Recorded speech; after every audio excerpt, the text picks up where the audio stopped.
Welcome to the Caplanner podcast, where we dive into the dynamic world of private capital markets. Whether you're new to private market investing or a seasoned professional, this podcast unpacks the latest trends, insights, and opportunities shaping the industry. Featuring expert guests and deep discussions, Caplanner is your go-to resource for staying informed and inspired. Hello, welcome to the Caplanner podcast. Happy Monday, Jody. Hi, Morgan. Welcome back to Miami. Yep. I spent about 4 days in London, and we had one day where I brought the Miami weather, so I told everybody they were welcome. And then I left yesterday where it was complete London fog, so I ran the gamut. Really fun.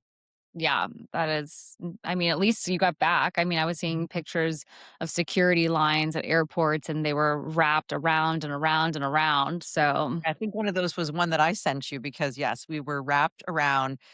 At one point you see it, and you just can't believe you just made a transatlantic flight, and now you're going to be standing in what looks like a line of right. 10 football fields. It's really daunting, but you got to stay calm because you got to get out. And you know that if you raise a Yeah. problem or you complain, then you may even end up in somebody's office, which would not be a good situation. So I did. There's no one to I complain to.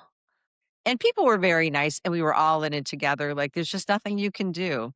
But I will say that the London trip was totally worth it. I was there with the Bioindustry Association and actually outside of London, more towards Cambridge. And it's just so impressive, like how they put these events together, the caliber. And this was a women's event, sort of lining up for the whole women's International Women's Day.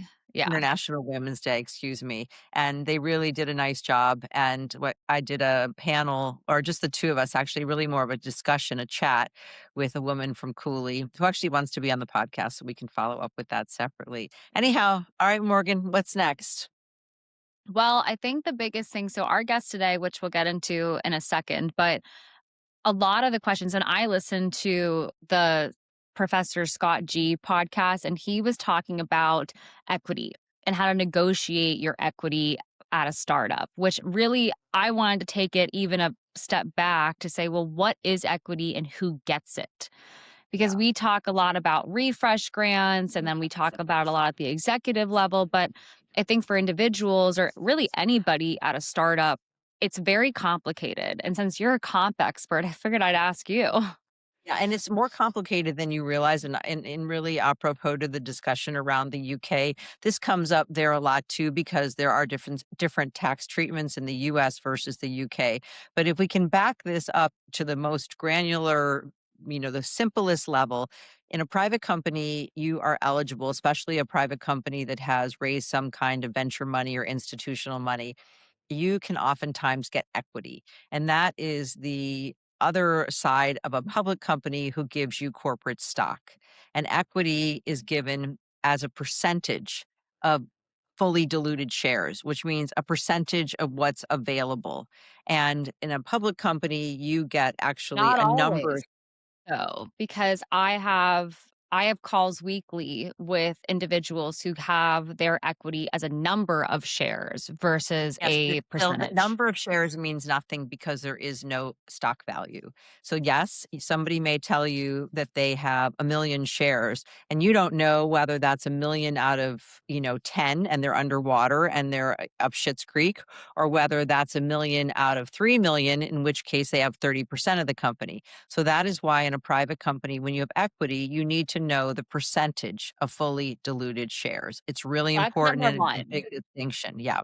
Right. That's number one. If you're looking to work for a startup or a private company or start your own company or whatever it is, and you're talking about equity, which is your percentage of ownership, it needs to be as a percentage of fully Yes. diluted shares instead of a number of shares.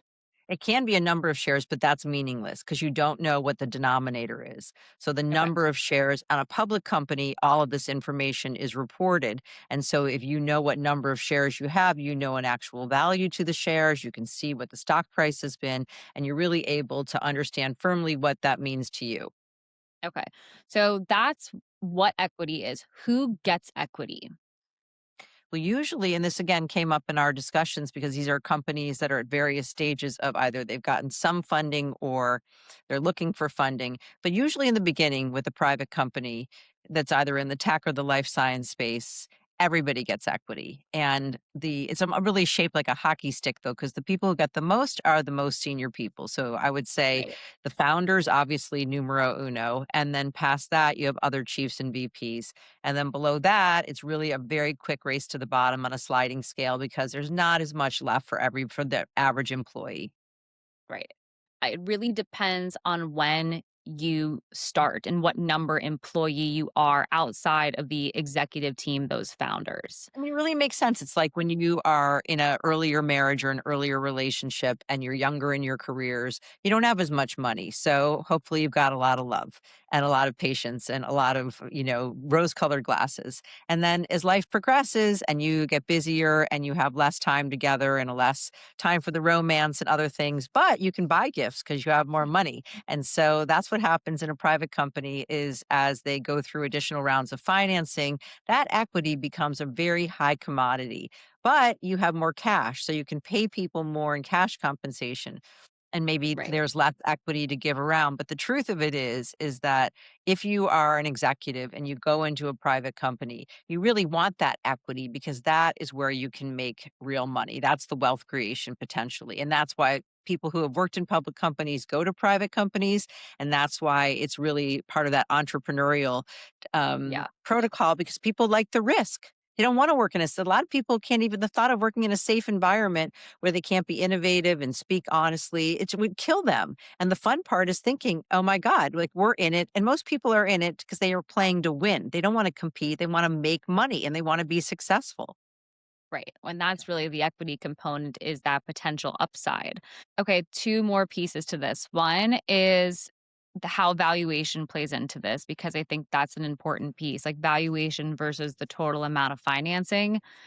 The valuation piece of it, because for a lot of people, especially through Complander, say, well, the company's valued at Maybe you $100 should million. explain what commander is. So, for those who are unfamiliar, Complander is a compensation resource for individuals at the entry level who are looking to evaluate and understand their current or future compensation. So, it's And whether that you is a are division of Thielander, just like this correct. podcast is Paplander. Then we Totally. also have, yeah, Complander, which we did because we wanted to make sure that there was access to this information, almost like a glass door, but more sophisticated and tailored to the It's private different markets. because it doesn't help you find jobs. It helps you understand your compensation package and it gives you real time vetted data that you can customize. But no matter what, if you complete the 5-page questionnaire, you'll receive the 25th and 75th percentile for all the comp levers, including equity.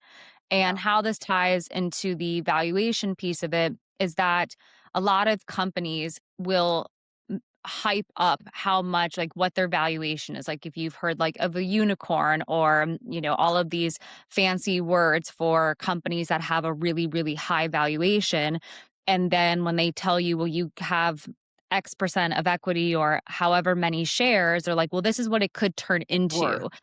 No, but they don't say Right. that. They say, "Here's what it's worth." And the truth Right. is you can project and project, and you can use all kinds of modeling, but until that actually happens, everyone knows, and they even, like, think about real estate. "Oh, my house is worth so much," until all of a sudden it's not. Right. Like, you Right. don't know there's no guarantee, and that valuation is a little bit like funny money. It may give you some kind of metric based on how much, the most recent round of financing was, but the reality is that is not a number that you can count on. Unlike in a Right. public company, when stock is at a certain price, right? Like you just saw this with Netflix. And I was just reading today about another company that I really like, Hims and Hers, and they're doing a deal because they are going to be distributing something through Nova, one of the GLP-1 pills. And so their Right. stock price doubled. That's not some projection, that's That reality. happened. Correct. Correct. So that's really where equity, to bring it all the way back around, is a unique compensation lever that's only available to private companies or startups.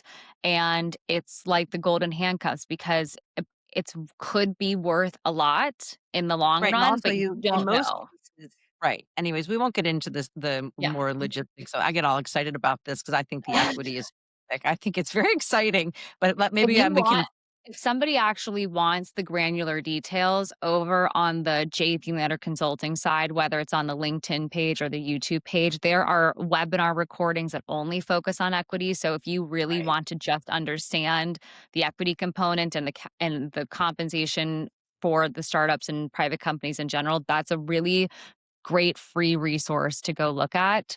And then we're going to put the links for those recordings also in the bio for this episode. I'll But tell this you, all, just to reiterate this though, Morgan, it's not yes, something to be casual about because if you're casual about it once and you made a mistake because you didn't really understand what you have and how you have, like how it's been given to you, you'll never do it again because it's the kind of right. area where you're like, oh, it'll work out, it'll work out. And if it doesn't work out in your favor because you were negligent and you didn't pay attention, you'll never let that happen to you again. I mean, that's probably true for life, isn't it? Yeah, fool me So once, our first time shame on you, second time shame on me, right? Correct. So our guest for today is Jan D'Alessandro, and who is the president and founder of Blue Jay Strategies, a strategic advisory that helps companies launch impactful partnerships and corporate social responsibility programs. And one of her clients is Pledge 1%. Pledge 1% is a global movement inspiring companies to pledge 1% of their equity, profit, product, or employee time to social impact, transforming corporate philanthropy. Founded by Salesforce and Atlassian leaders like Mark Benioff, it has engaged over 19,000 members worldwide, unlocking over $3 billion in new philanthropy. Hi, Jan. Hi, Morgan. Hi, Jody. You were just back from a trip from Japan, and rumor has it you had a great trip, but you came back with a souvenir that wasn't so award winning. That is true. I had this amazing trip celebrating my husband's birthday. We went to Tokyo and Kyoto, Naoshima, and then we went skiing in central Hokkaido. It was incredible. We were skiing in waist deep powder, but on the second to last day, I got a little excited about my powder run and hit the hard pack and tore my ACL and my MCL. How was that plane ride home? Well, this is kind of funny. I sort of hobbled down to the clinic at the base of the mountain that had a huge sign in the front. We specialize in knees, and they outfitted me with a brace, and I was in a lie flat seat, so they gave me some compression socks and the brace, and I got in to see a doctor right away. Who I've got my MRI today, so he was like, "Yeah, I'm pretty sure this is what you did." So it's not terribly painful. It's just that it's a bummer. I want to jump into your career and formality and your success and all the things I know to be true about you, a mother and also a very good friend. You know, when I first knew that you were in San Francisco and I lived there, everyone talked about you in this like such an impressive way. And then, of course, as I've gotten to know you over these decades, it's all true, but you're also an extremely, nice person and good friend too. We have a mutual best friend in common. And I love all of that we've shared things as families and on the business front. But I from the sidelines have known you from originally being a lawyer.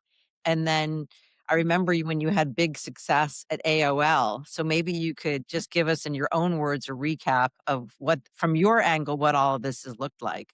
Yeah, so thank you, Jody. That's so kind. And yes, it's true. We've known each other for a long time and have had some good times and some intense times together. But yeah, so I started my career, I went to undergrad at Brown, I went to law school at Georgetown, and in between when I graduated from Brown, I had a job at Sotheby's auction house in the Impressionist and Modern Drawings department.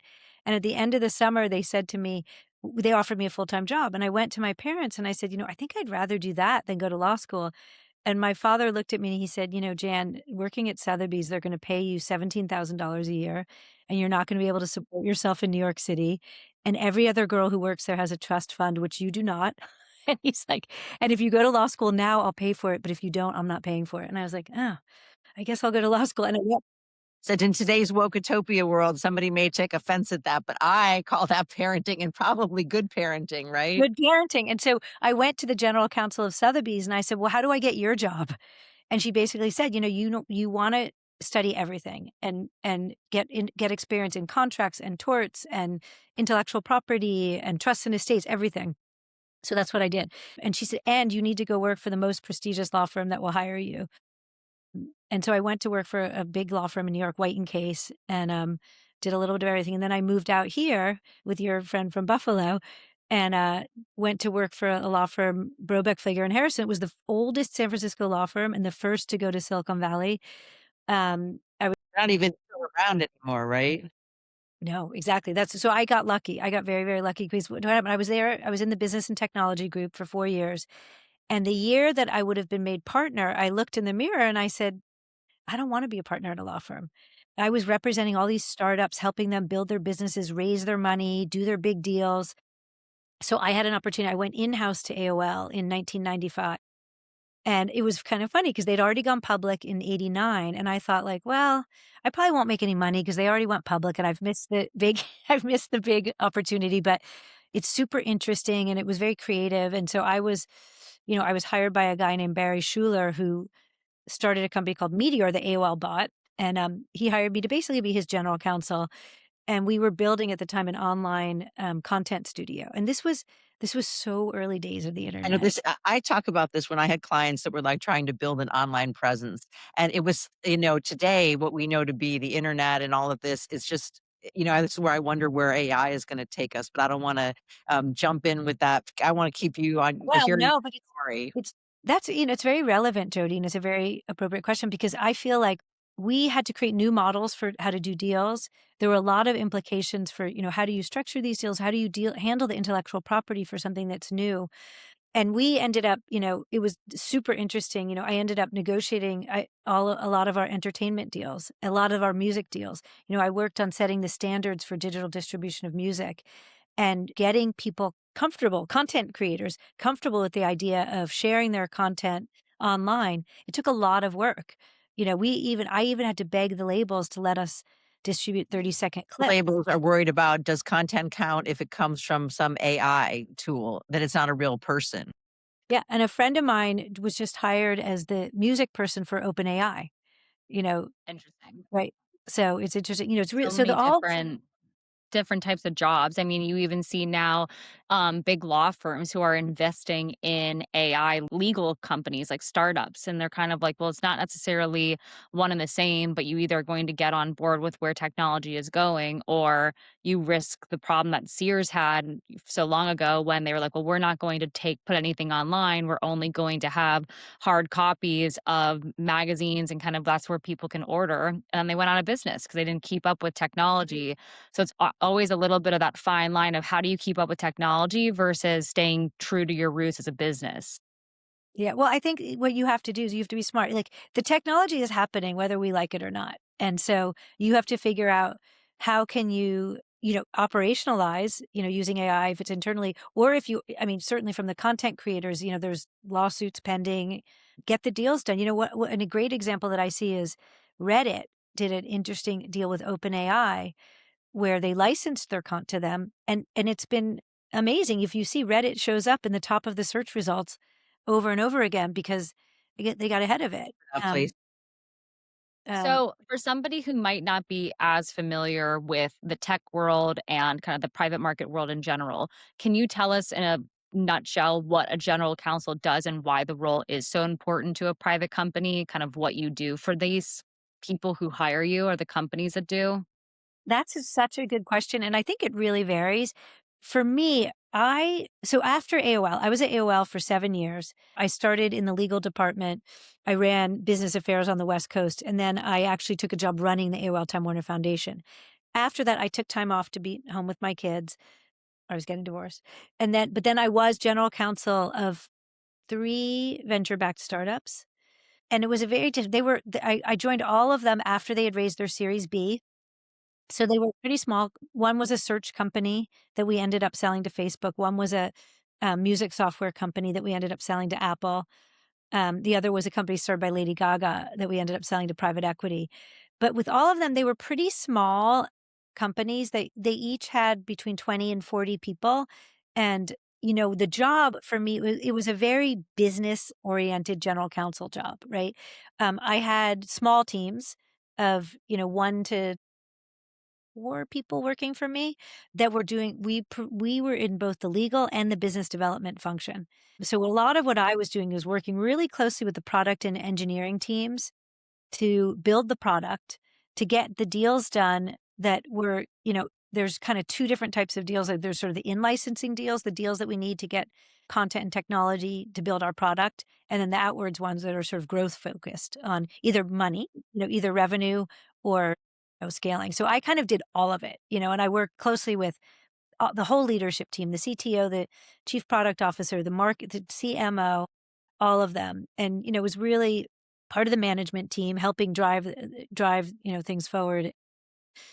And it's interesting is I learned so much, through that about like what to do and what not to do. Number one, as a general counsel, and one of your, biggest roles is to manage outside counsel because you're a small team. Yeah. So I was going to say when you talk about this, Morgan, like in layperson terms, like what is a general counsel? So you're the in-house counsel and you're doing deals and all the business, the contracts and so on, but you're also typically working with outside counsel because full well that there are certain things you may just not have bandwidth and you may need expertise in other areas. Exactly. That's exactly right. And so whenever we did a financing, I didn't negotiate. I mean, I was involved in it, but I didn't write those. Like, we used, I worked with all of them, Cooley, Fenwick, Wilson, all of them, Right. we would use their paper and they were great, but, they charge a lot of money. And you have to manage the costs because legal fees could sink a startup, Yeah. and they over Or they lawyer things. equity, right? There's firms that it's so one way or another, it's a pay to play model and it can be very costly. But what I'm interested to know is that you obviously have the business angle on it, and this is where your strength as a general counsel, because I think only certain lawyers can be general counsels and move into the business lane, and that is having the dynamic personality and the ability to translate the legalese into a business setting, and that's an lane that not every lawyer is able to do. So you must have known somewhere in there, like, okay, you talk about all your foundation work as well, and you mentioned some really formative names, Lady Gaga, and companies that were bought and sold. So obviously you were having fun with this too, which I don't know that all lawyers say they're having fun. That is true. That is true. And I think that part of that is like, I am like a people person by nature, and I'm a I was gonna partnership builder. say, So you're very easy to talk to and you're very approachable too, which I think sometimes for lawyers can be a little bit on the drier side. And I would not have guessed at meeting you at the first time that you had such an impressive legal track record. that's so I've been funny. married twice, both times to lawyers. And now I have a boyfriend of 5 years, lawyer. So must be No, something. I must take up enough airspace in the room that I can account. you can make up for it. Okay, that's something. Have you talked to your therapist about why you keep ending up with lawyers? I'm going to make a note right now. I'm going to text her and say I need a session to figure out what the fuck is with what is with me and these lawyers. Why do I keep ending up with lawyers? What?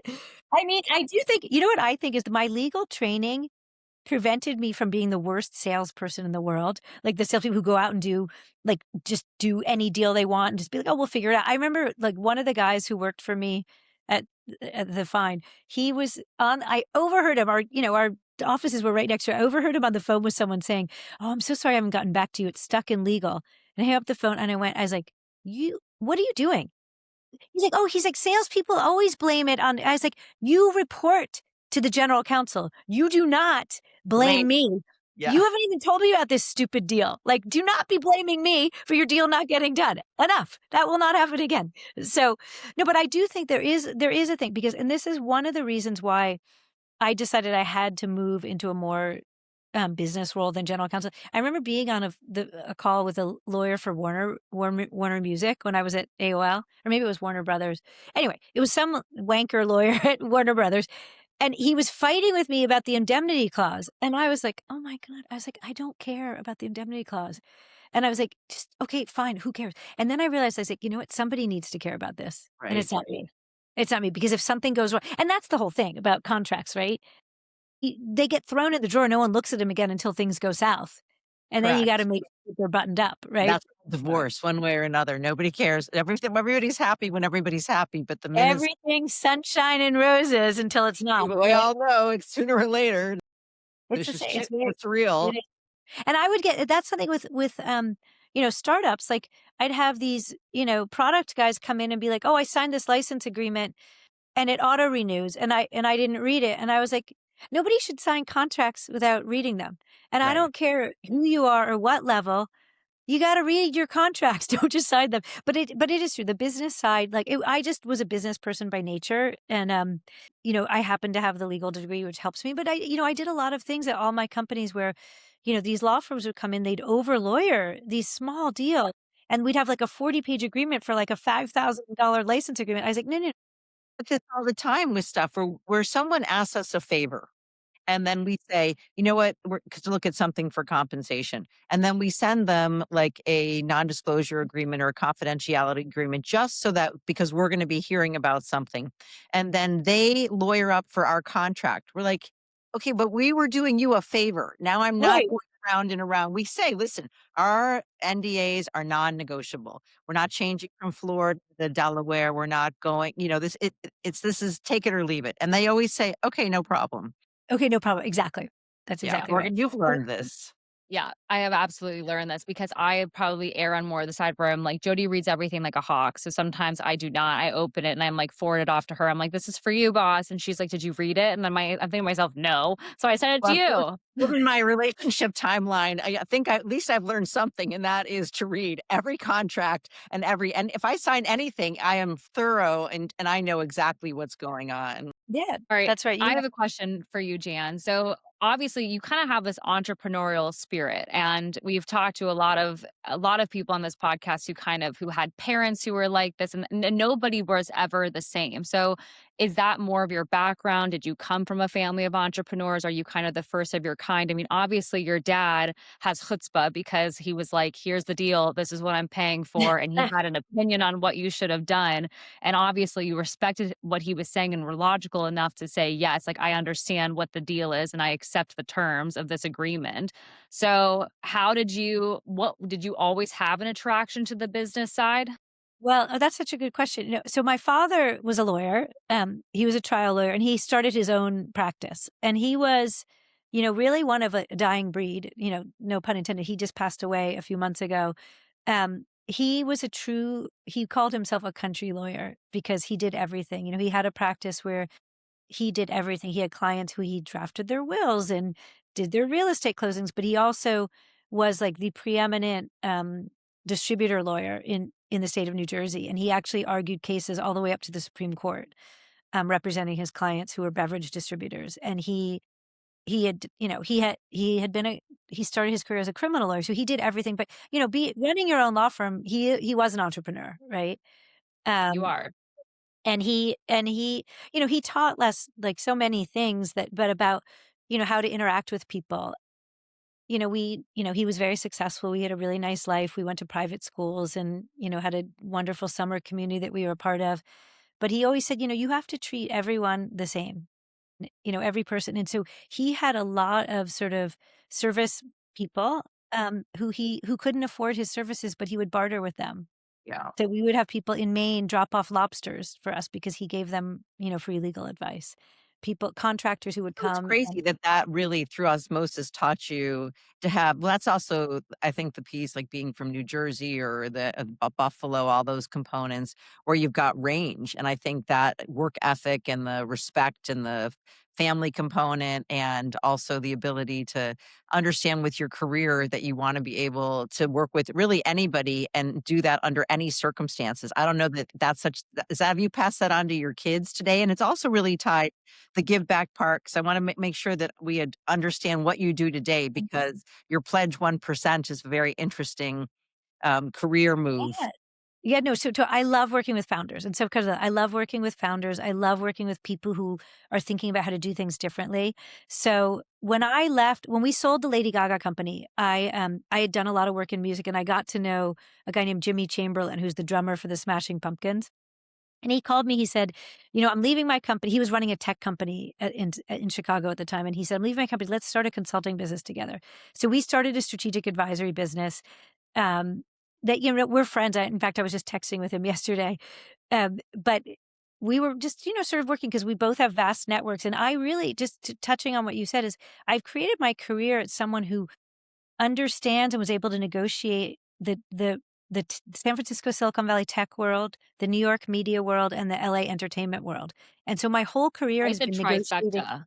By the way, It was, that's you say it so casually, but I mean, Jan, you have a real cool factor to what you do in your business. and what happened, it's true because like the way that you negotiate in each of those places is very different. The way, in New York, they tell it like it is. In LA, everyone, oh my God, that's amazing. And then they'll never do a deal with you. And you sort of have to know, how to nuance that. But as part of that, so I started this strategic advisory business, working with founders, with Jimmy, and he ended up going back on tour with the Pumpkins, so stopped working. But what I found myself is drawn more and more to purpose-driven companies. And, I mentioned that my last job at AOL was running the AOL Time Warner Foundation on the West Coast. All of my other jobs, I would sort of wedge the social impact into what I did. It was not the number one goal of my job, Right. but like, for instance, I worked with like, at Topspin, the music software company, I worked with the product team to integrate a way for artists to engage their fan base in philanthropy and add a donation vehicle onto our checkout flow. At the Find, we created the Find Green, that was a green search engine so you could filter out green products. So I sort of did that, like all of that. But and so I found myself, so I started, my background was really very heavy digital media focused. But then I found myself, drawn more and more to fintech companies. They were trying to democratize access to capital. One of my clients is Chime Bank that just went public. I started working with a lot of female entrepreneurs. And anyway, and then I started working, I was approached by an organization named Pledge 1%, which is a nonprofit started by Mark Benioff, founder of Salesforce, and Scott Fakar, the founder of Atlassian, and Ron Conway from SV Angel, OG seed stage VC. Serious. Oh, geez. Probably anyone listening is like, have to Google who these people are. Yeah, But right, exactly. Right. So, yeah. And I so was they, trying to and figure so it out. when Mark started Salesforce, he hired a really good friend of mine, Suzanne DeBianca. One of his first hires was a head of social impact.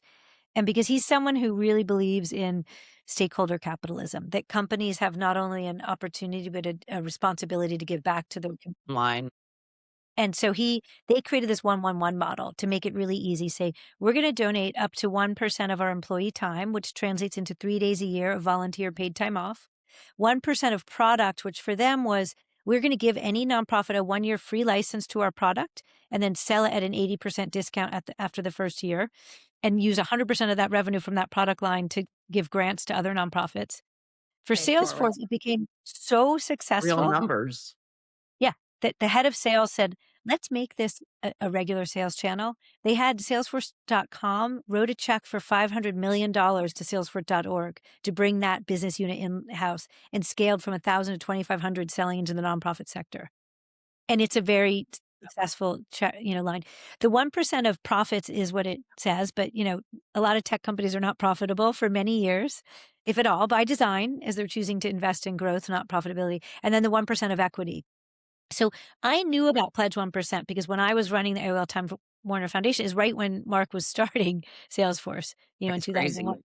And Suzanne, so I met the CEO of Pledge 1%, Amy Lesnick, at a conference, and she's like, I really need your help. So she brought me in because it was interesting. I've been working with them now for 5 years. She brought me in as a consultant because at the time, 5 years ago, Pledge 1% had about, I think it was 6,000 companies around the world had joined. No, maybe it was more. Maybe it was more. So I don't know, 8,000 companies around the world had joined. These are And all there, private companies.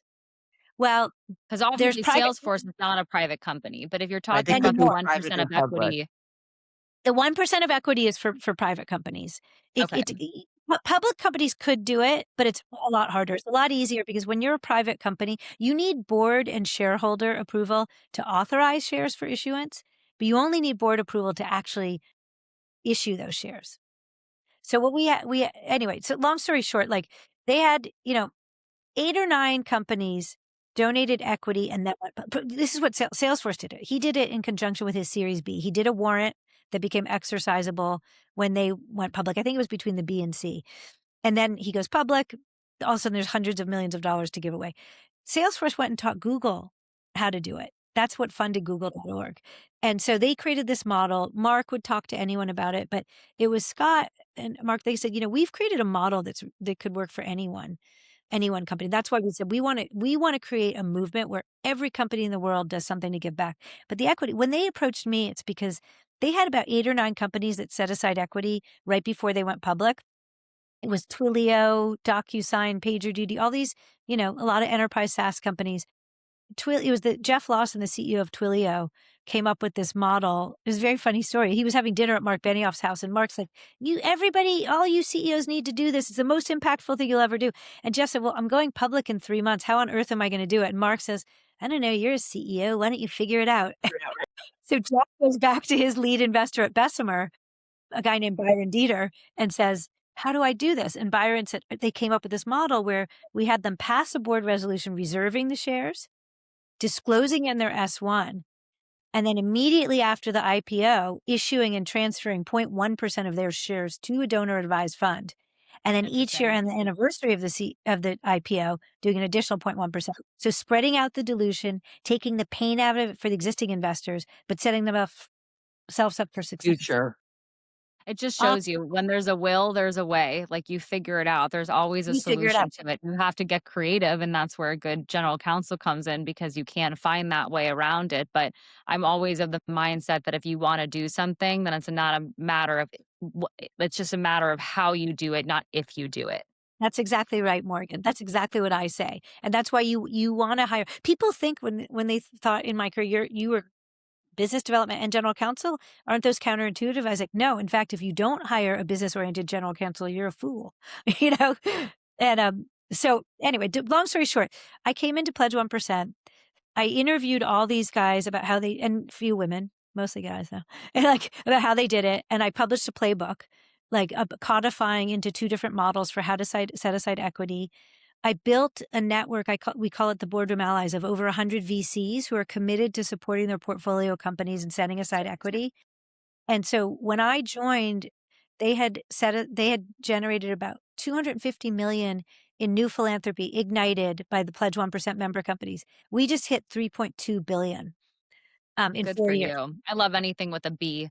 A B Yeah, in exactly. my mind is like anything north of $1 billion. And I'm like, you are quite literally in the money. And that is like, if I had a realm that I'd like to be in or am aspiring to, that north of the $1 billion range is my go zone. So I like it. I like that you're thinking big, Morgan.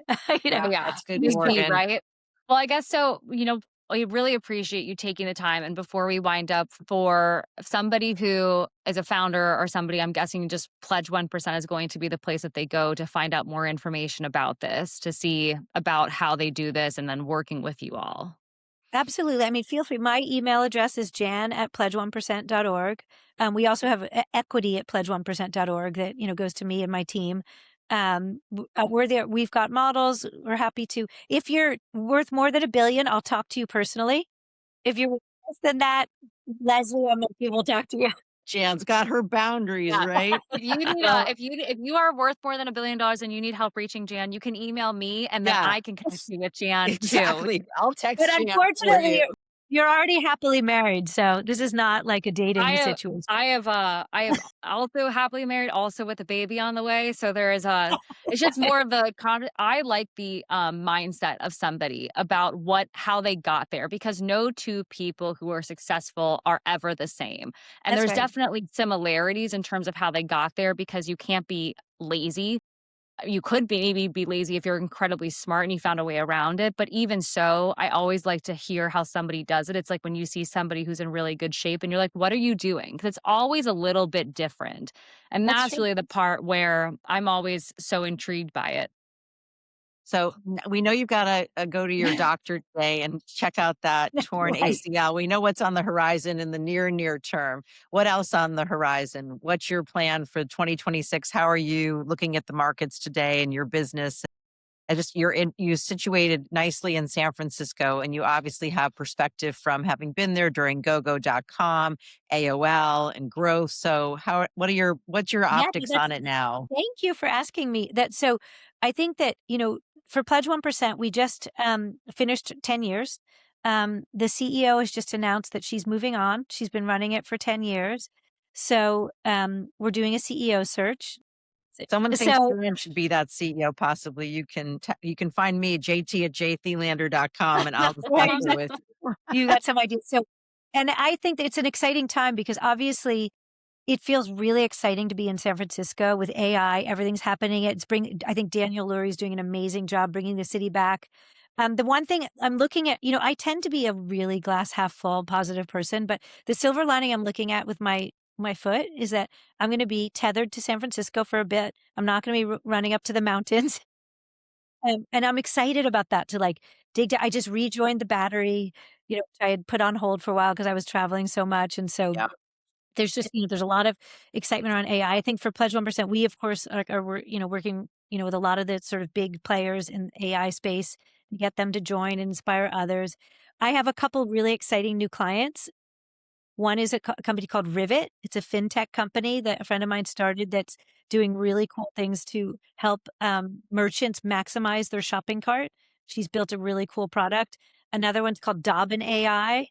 It's the coolest thing, a way for teams to collaborate on, Interesting. building their All these messaging and new marketing. waves of the way that people do work and the way that people shop and the way that people go online. I mean, Jody needs no cart reminders at all because she's constantly stocking everything online, whether it's a See's candy flavor or the real real. So Right? that's I love to see all this. Well, remember, with all those companies, if they need help with their compensation, you send them right Yeah, on over to I Thelander. will. There's Yeah. one. I definitely will. I definitely will. They're all a little bit small, but all my, you know And what? never too small to start the We conversation. we should talk about that for Pledge 1% too, because these companies, a lot of them are scaling fast. And, I feel like it's a real benefit that we do for them is introducing them to our partners and member companies and, like-minded companies. So yes, we'll have to talk Great. We'll about that. follow up from there. All right, Jen. Well, thank you very much. And keep us posted on how your healing is going. I will. Thank you guys so much. All right, we'll talk to you soon.